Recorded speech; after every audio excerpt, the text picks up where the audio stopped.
साथियों नमस्कार। आप देख रहे हैं भारत की खबर और मैं हूं देवरिया से पुनीत कुमार पांडे। भाटपा रानी के बीआरडी इंटर कॉलेज के मैदान पर भाजपा प्रत्याशी रविंद्र कुशवाहा के समर्थन में आयोजित एक जनसभा को संबोधित करते हुए प्रदेश के मुख्यमंत्री योगी आदित्यनाथ ने बुधवार को कहा कि कांग्रेस और सपा का गठबंधन देश में पुनः पर्सनल लॉ लागू कर देश में तालिबान शासन लाना चाहते हैं ताकि बेटी स्कूल न जाए और महिलाएं बाजार न जाने पाए। यह भारत को तालिबान बनाना चाहते हैं और उन्होंने कहा कि भारत की व्यवस्था बाबा साहब डॉक्टर भीमराव अंबेडकर के बने संविधान से चलेगी, सरिया कानून से नहीं। कांग्रेस पर हमला बोलते हुए योगी आदित्यनाथ जी ने कहा कि कांग्रेस अपने घोषणा पत्र के जरिए विरासत टैक्स लगाने की तैयारी में है। इसके जरिए देश में संयुक्त परिवार की आधी संपत्ति टैक्स में वसूल लेंगे। यह व्यवस्था अमेरिका में लागू है जहां संयुक्त परिवार नहीं है। सपा कांग्रेस गठबंधन विरासत टैक्स के जरिए संयुक्त परिवार की आधी संपत्ति लेकर वहां पाकिस्तान और बांग्लादेश नागरिकों को बसाना चाहती है। भाजपा ऐसा नहीं होने देगी क्योंकि वहां हमारे मूल्यों, आस्था और सुरक्षा के साथ खिलवाड़ नहीं किया जा सकता है। उन्होंने कहा कि सपा शासन में यही भाटपा रानी में हिंदू मुस्लिम दंगा वर्ष 2003 में हुआ था जिसमें अनेक हिंदुओं को फंसाया गया था। इस संबंध में आइए कुछ उनके मंच के संबोधन पर सुनते हैं क्या है उनके विचार। और इस उमस भरी गर्मी में हजारों की संख्या में महिलाओं की भी उपस्थिति थी और सभी संबोधन पर महिलाओं के द्वारा जय श्री राम के भी नारे लगाए जा रहे थे। अयोध्या में रामलला का भव्य मंदिर का निर्माण भी हो गया है।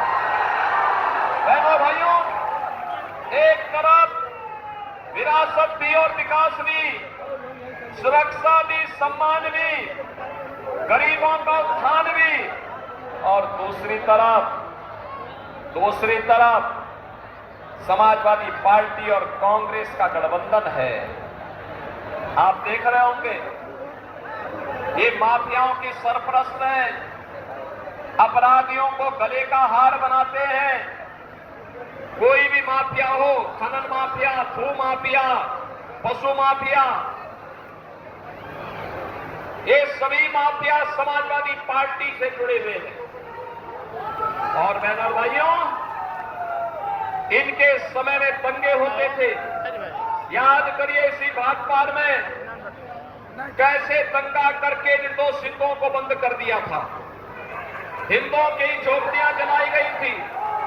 तो मैं सांसद था, मैं आया था यहाँ पे, मैंने जेल से छुड़ाने का काम किया था उन लोगों को।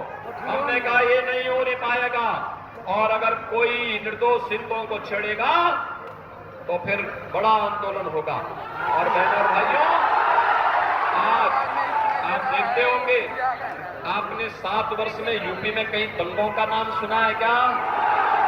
आज यूपी में दंगा नहीं होता है। नो कर्फ्यू नो दंगा, क्योंकि यूपी में है सब चंगा। अब यूपी तो पूरी तरह सुरक्षित है, पर्व और त्योहार मनाए जा रहे हैं। अयोध्या में आप जाएंगे तो आपको अयोध्या ऐसे लगेगी जैसे प्रभु रामलला की समय की अयोध्या फिर से आ गई है। भव्य अयोध्या, दिव्य अयोध्या के दर्शन होंगे।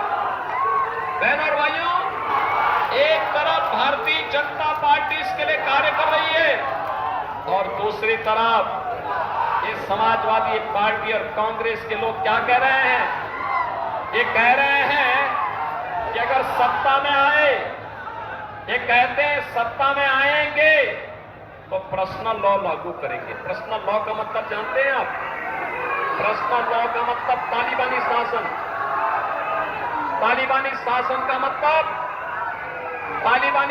का मतलब बेटी स्कूल नहीं जा सकती, महिलाएं ऑफिस और बाजार नहीं जा पाएंगी। ये कांग्रेस और समाजवादी पार्टी भारत का तालिबानीकरण करना चाहती है और भारतीय जनता पार्टी घोषणा करती है भारत की व्यवस्था बाबा साहब भीमराव अंबेडकर के द्वारा बनाए गए संविधान से चलेगी। भारत की व्यवस्था किसी सरिया कानून से नहीं चल सकती है। हम पर्सनल लॉ फिर से लागू नहीं होने देंगे।